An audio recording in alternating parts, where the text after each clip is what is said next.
Hey, everybody. What a great time of fellowship we are able to share today. I look forward to continuing that through the opening, discussing, looking at the Word of God. I don't know if you've had a lot of times in your life where there's a passage that you come to one understanding and then another understanding, and then sometimes you go back to this understanding, and then you come on. It's kind of strange. And so one of those stories that I want to look at today, and I want to kind of jump right into the story. You've heard it so many times, and maybe there might be a couple of things that you've missed here. But I want to show you something, and kind of maybe there's a bit of a twist at the end of this as well. The story is found in Luke chapter 15. I suspect if you've read the Bible much at all, you know that that's the story of three lost things.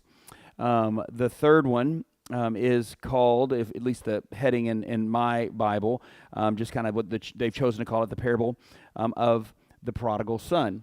Now, if you know the word prodigal, if you look it up, I've got it here. It is reckless expenditure. That's what prodigal means. Oftentimes is wasteful. So that is what it's called. It's called the prodigal son, the wasteful or reckless or extravagant son. That's what it would be. And so it says in verse 11 of Luke chapter 15, there was a man who had two sons, and the younger of them said to his father, "Father, give me my share of the property that is coming to me." And he divided his property between them. Not many days later, the younger son gathered all he had, took a journey into a far country, and there he squandered his property in reckless living. And when he spent everything, a severe famine arose in the country, and he began to be in need. So he went and hired himself out to one of the citizens of that country, who sent him into his fields to feed pigs. And he was longing to be fed with the pods that the pigs ate, and no one gave him anything. But when he came to himself, got to keep going. I'll come back. He said, "How many of my father's hired servants have more than enough bread, but I perish here with hunger? I will arise and go to my father, and I will say to him, Father, I have sinned against heaven and before you. I am no longer worthy to call your son. Treat me as one of your hired servants." And he arose and he came to his father. But while he was still a long way off, his father saw him and felt compassion on him and ran and embraced him and kissed him. And the son said to him, "Father, I have sinned against heaven and before you. I am no longer worthy to be called your son." But the father said to the servants, "Bring quickly the best robe and put it on him, and put a ring on his hand and shoes on his feet, and bring the fatted calf and kill it, and let us eat and celebrate. For this son of mine was dead and is alive again. He was lost and is found." And they began to celebrate. Now, his older brother was in the field, now his older son was in the field, and as he came and drew near to his house, he heard music and dancing, and he called one of the servants and asked what these things meant. And he said to him, "Your brother has come, and your father has killed the fattened calf, because he has received him back faith and sound." But he was angry and refused to go in, and his father came out and entreated him. But he answered his father, "Look, these many years I have served you. I have not disobeyed your command. I've gone by the entire religious code in front of us. Yet you never gave me anything that I might celebrate with my friends. But when this son of yours, who has devoured your property with prostitutes," not even my brother, but this son of yours, "who has devoured your property with prostitutes, you killed the fatted calf for him." And he said, "Son, you are always with me, and that whole inheritance, all that is mine, is yours. It was fitting to celebrate and be glad, for this brother of yours was dead and is alive. He was lost, and now he's found." So we have to remember, first of all, we're always asking ourselves who's speaking and who's being spoken to. And of course, we know that Jesus is speaking here. He's speaking to a Jewish audience, and so there obviously is some Jew-Gentile things that you could possibly pull out of this, and many have. There's been lots of discussions about exactly who these people are. But here's what I know, that the text tells us that they were both sons. Now, this is interesting. It's a little bit confusing to some degree, because it appears that one of them gets saved and the other one is lost, but It actually, the switch in the story is that the wrong one gets saved and the wrong one is lost. Because the one that misbehaves is the one that gets found, and the one that behaves is the one that ends up lost. And that's an interesting part of the story, but I don't want to just stop there. I want to kind of break it down for a moment because you might know how this goes. Let me just give you a little bit of narrative, and then we'll kind of figure out why there is a father imperative in this text. So there's this guy, and he comes to his dad, and we don't know exactly how it works out in this context. He basically asks for his inheritance, which basically is saying, Dad, you're dead to me. I'm going to live my own life. I'm going to live it my own way. I'm going to go do my own thing. And so he says this to his father, and his dad allows him to do it because you can do whatever you want to do. You get to choose, don't you, David? We talked about this yesterday evening or Thursday evening. You get to make your own decision. And so he goes and does what he wants to do, and he runs off to a far land, and he squanders apparently on wine, women, and reckless living, I guess is what it says. It says he squanders it, and what he finds out is as his money runs out, so do all of his friends. Funny thing, isn't it? Maybe you've been there. And it says that after he had spent everything, a severe famine arose in that country, so he thought that he had everything in control, but things didn't go so well, and eventually finds himself working in a far country to feed pigs. Now, this is interesting because this is a Jewish audience, and so they all are like, he's in the pig pen with pigs? He shouldn't. I mean, when he's in that foreign land and he's walking down the street, I mean, we all have had to go to foreign lands, but if we see a pig, we go in a different direction because a Jew could never eat a BLT. It was not allowed. It was right out. As a matter of fact, there's a whole controversy and a conflict that occurs in the book of Acts because Peter tries a little bacon and apparently he likes it. But when he gets with the Gentiles, he's like, when he gets back with the Jews, he's like, "Oh, bacon's horrible. Who would eat bacon?" But he liked it. Oh, yeah, that's right. But he's in there with the pigs. I mean, do you understand that for the listeners of this day, how offensive that idea was? I mean, they're like, oh, yeah, that's what happens. That's how debased this guy was. Not only was he immoral, not only did he dishonor his father, but then he ends up with pigs. The most disgusting, sacrilegious thing that was even possible. And he's below the pigs. He's beneath them. He longs to eat what they eat, and all he gets is what's left. But when he came to himself, he said, I just don't want to miss that. He comes to himself. In other words, he has this moment of clairvoyance. He has a revelation, if you will, in this moment. And he says, okay, So where does his attention go, by the way? I mean, he because of his own needs, his attention goes to his father. Now let's be clear about this. His attention goes to his father.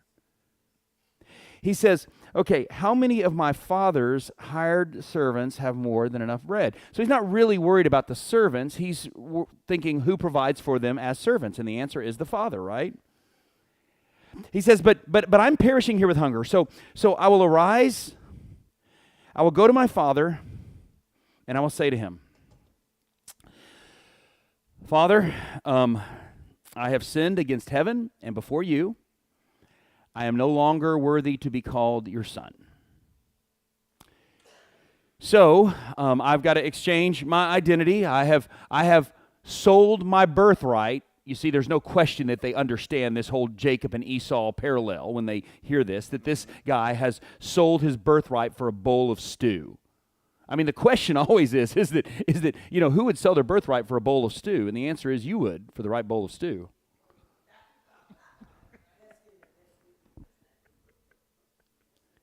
And so he sold everything. So he realized he's got to go back to Dad and say, Dad, I'm Esau. I sold everything I have. I've given everything up, and so I recognize I am no longer worthy. I am not worthy. I have not behaved in a worthy fashion at this particular point, which that may be true, but whether he's worthy or not, to be called the son is not his determination to make. It's the determination of the Father. He says, treat me as one of your hired servants. That was his plan. Now, we don't know exactly how this goes, but because he's in a faraway land, I suspect that he's been rehearsing this speech over and over and over again.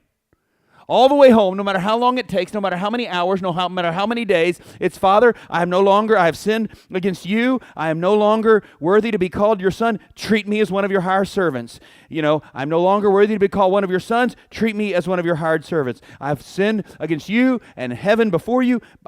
Treat me as one of your hired servants. Over and over and over and over and over and over and over again. He's rehearsing this. And then he gets closer and closer and closer to home. And in each of those steps, thinking, okay, maybe he'll take me back as a servant, but at least I'll get to eat and I won't die. The text continues, verse 20 says, and he arose and he came to his father, and then it says this, but while he was still a long way off, his father saw him. Well, that isn't just happenstance.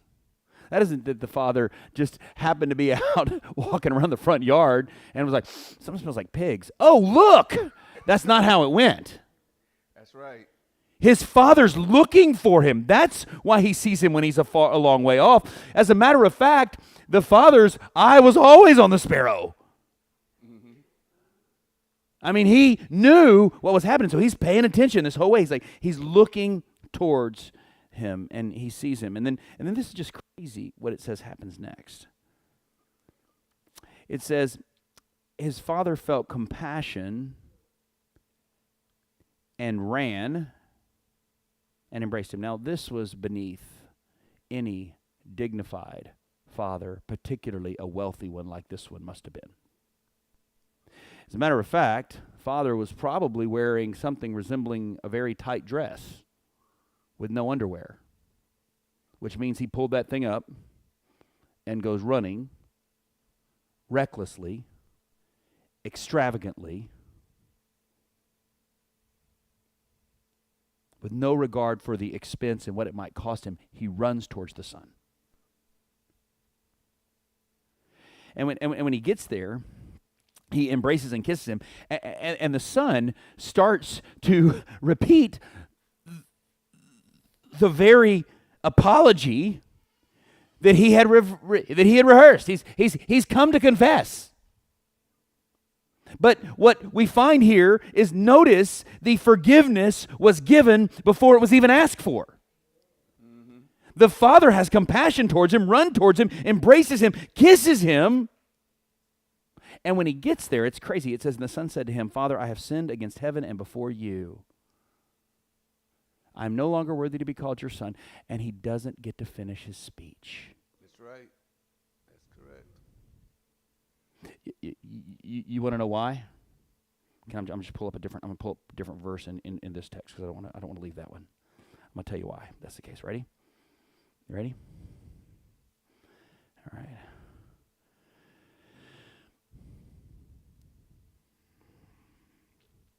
I mean, that the heir, as long as he is a child, is no different from a slave, though he is the owner of everything. Mm-hmm. But he is under guardians and managers until the date set forth by his father. In the same way, we also, when we were children, were enslaved to the elementary principles of the world. But when the fullness of time had come, God sent forth his Son, born of a woman, born under the law, to redeem those who were under the law, so that we might receive adoption as sons. And because you are sons, God has sent the Spirit of his Son into our hearts, crying, Abba, Father. So you are no longer a slave, but a son, and if a son, then an heir through God. So, verse 22, Father interrupts him. He doesn't get to tell him that, he doesn't get to say what he thought he was going to say. Yeah, treat me as one of your hired servants, because that's not what a father does. But the father said to the servants, bring quickly the best robe, put it on him, and put a ring on his hand and shoes on his feet, and bring the fattened calf and kill it, and let us eat and celebrate. For this son of mine was dead and is alive again. He was lost and is found. And they began to celebrate. And what a great story, isn't it? I mean, how beautiful of a picture is that? But the problem is that it's not just about one son. It's about two. You see, the first son was lost in kind of his badness, if you were. He was rebellious. He was immoral, if you will. But the older son was out on the field, and he's been really good. He's been really faithful to the father in that he has obeyed all the rules that had been put forth. And we're not even sure if the rules came from the father. But somehow or another, he'd put together a moral code like we talked about on Thursday night, and he had determined that he was living by this particular moral code, and he walks in from the field, and as he comes near to the house, he hears music and dancing, and he's like, whoa, whoa, whoa, whoa, whoa, whoa, whoa, whoa. Surely, I have said all along that if that idiot ever comes back, that our Father is so stupidly gracious that he'll bring him back in. And he goes to him, and he was angry. And it says that he said to him, and he called one of the servants, and he asked what this meant. And he said, your brother has come home, and your father has killed the fatted calf. Isn't that awesome that you've got a father that's so amazing that even when you fail, even when you step outside of the boundaries of family name, religion, whatever you want to call it, whenever you step outside of the boundaries, he brings you back in, and he's like, no, that's not good at all. I want to go by the rules. I want to live by the rules. I have been living by the rules. I have done everything that he told me to do. I have suffered through this stinking family life for years, and I got nothing. And what does the father say? Son, you got me. You had me all this time. And he missed the father because of his religion. He missed the father because he was living under a religious system that he had fabricated, that he had built together. What happens to the young man in the pig pen a little bit earlier is not just that he realized who his father was, he realized who he was because of who his father is. The best thing about calling God Father is not just the honor that we give to him, because quite frankly, the rocks can cry out and speak of his glory and his grace. The reason I call him Father is because it reminds me that I'm the Son. Amen. That's the difference. That's what happens, right? I mean, so this is really important for me, and I was telling this a little bit to Curtis yesterday, and he just made this real quick statement that just jumped out to me. I said, you know, there's nothing wrong with calling God the Father, with calling, or the Godhead, calling him God. There's nothing wrong with that. There's nothing wrong with the word Lord. Those are good and accurate descriptions, but over the last few years of my life, I've moved to calling him Father. And listen, I just want to be clear. I'm not honoring him any more or any less because I'm calling him Father rather than God or Lord. I'm not calling him Father for his sake. I'm calling him Father for mine. Yeah, exactly. When he came to himself, right?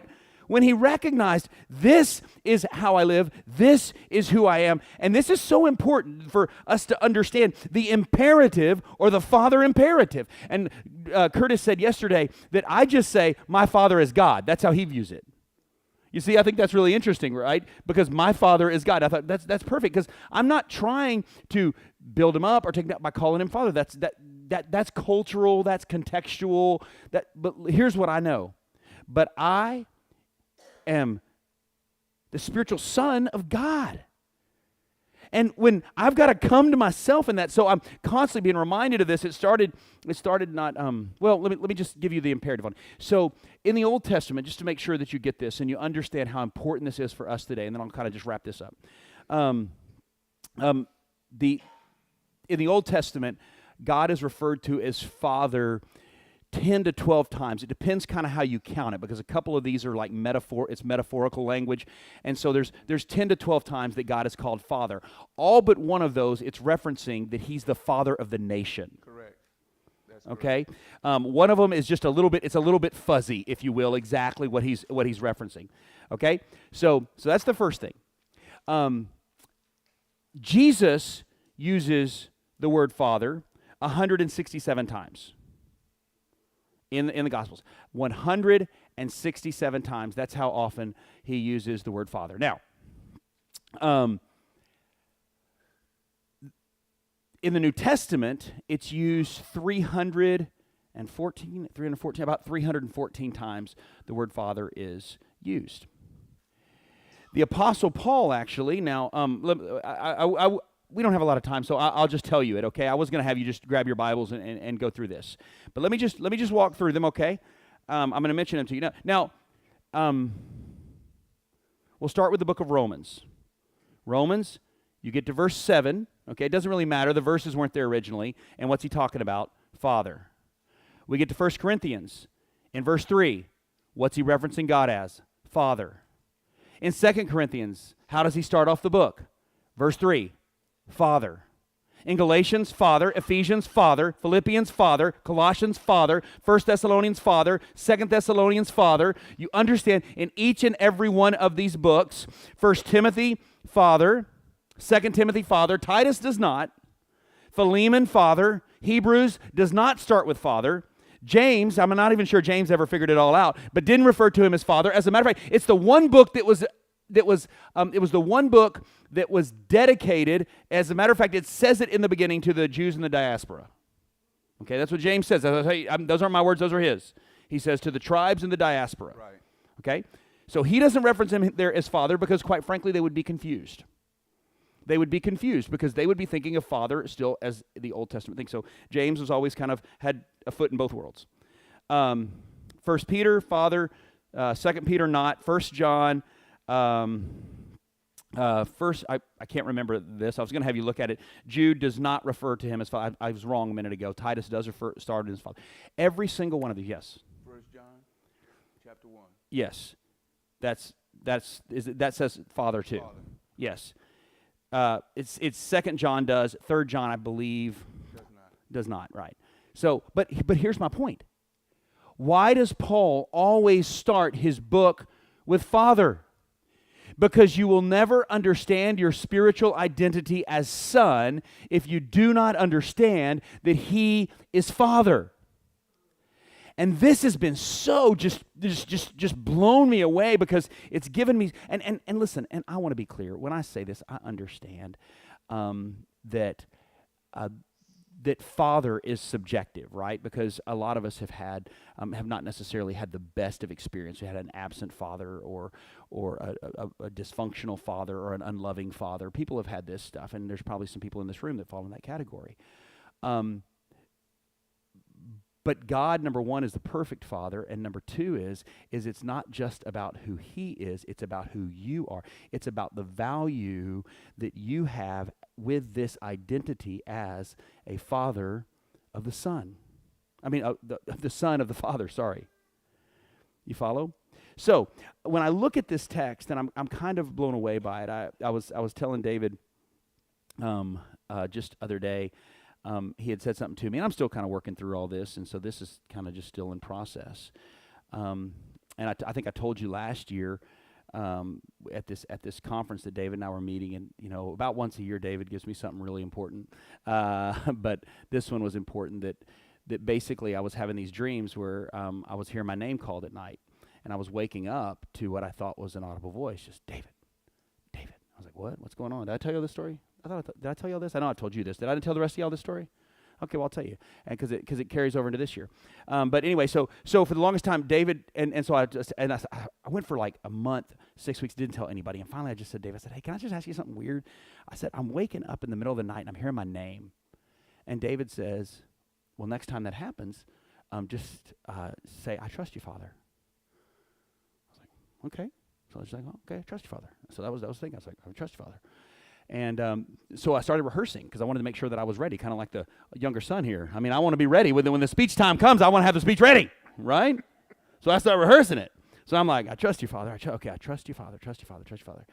And what's crazy is that I started saying this all day long when I'm in the shower and when I'm getting something to eat and all along the place. I'm just reminding myself, I don't know when it's going to happen, but when I hear the voice, it's going to be, I trust you, Father.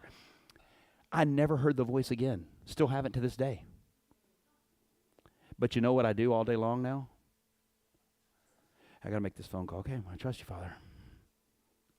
I got to go in and visit this person in the hospital. They're about to turn off the machine when I walk in here. This happened last week. They're waiting for me to get there to turn off the machine. Walk in. Okay, I trust you, Father. And it became this retort. And what I realized is it's not just for the glory of God the Father. It's for me because it makes much of the Son, verse 29, Romans chapter 8. The firstborn amongst many brothers. Philippians, it's the whole thing where it talks about in Philippians. I'm looking at this other one because I don't want to leave this one more time. I'm in Philippians chapter 2. How does it end? So that at the name of Jesus, every knee should bow in heaven and on earth and under the earth, and every tongue confess that Jesus Christ is Lord, to the glory of God the Father. It's crazy. Is what brings glory to God the Father is when we make much of the Son. So when we recognize our spiritual identity, it makes much of the glory, Curtis, of God.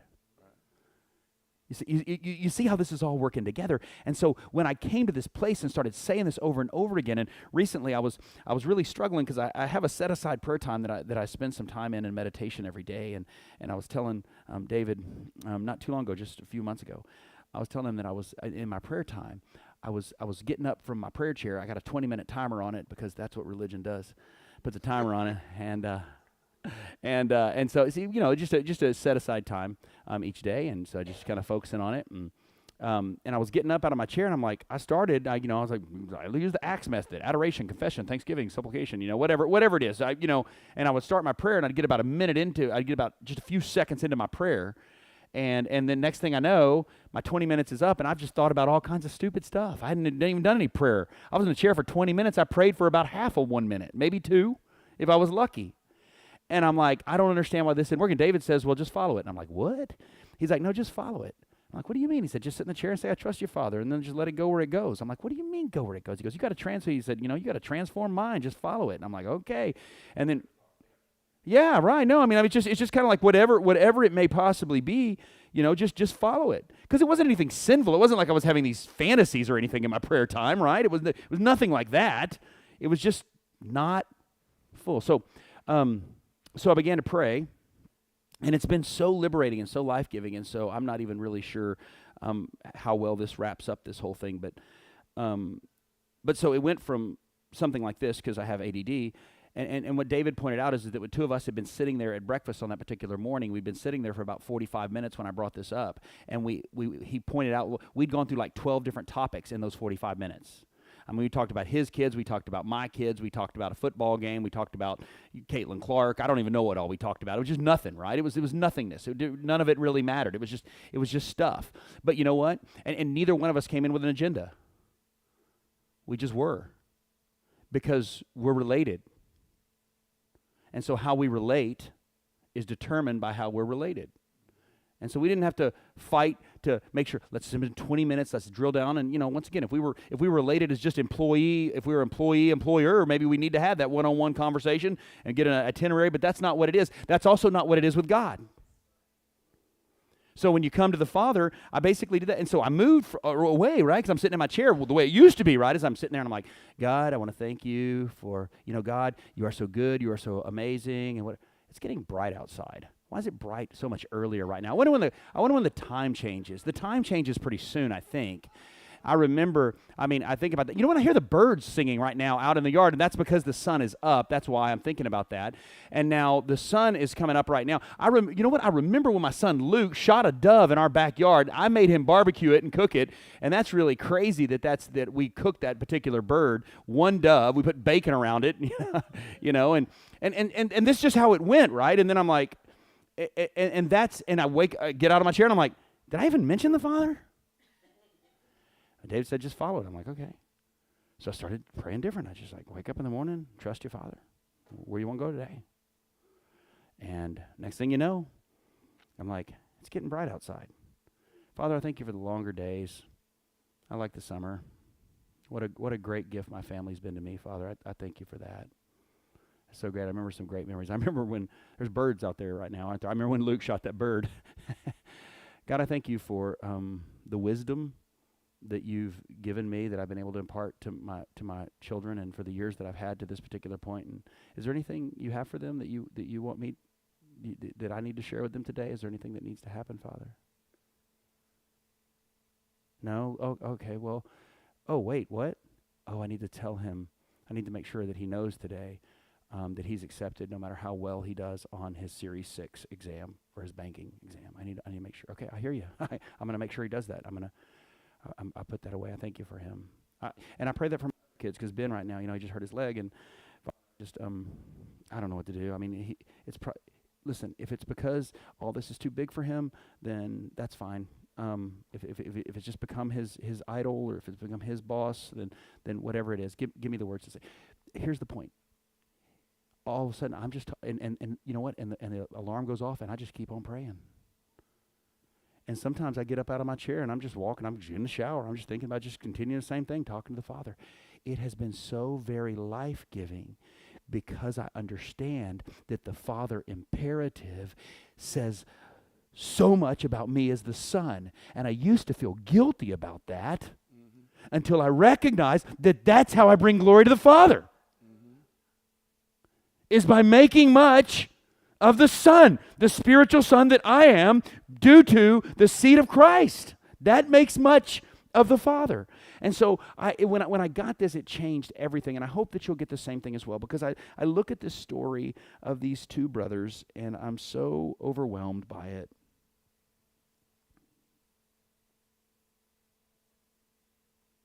Son, you were with me always, and all that is mine is yours. It was fitting to celebrate and be glad, for this brother of yours was dead, and he is alive. He was lost, and he is found. I wonder how many older brothers we have in churches, fellowships all across the globe, steeped in religion, and miss the gift that's right in front of them. The Father, who gave you identity. Come to yourself. Come to your senses and recognize who you are. God bless you guys. Thanks for letting me share.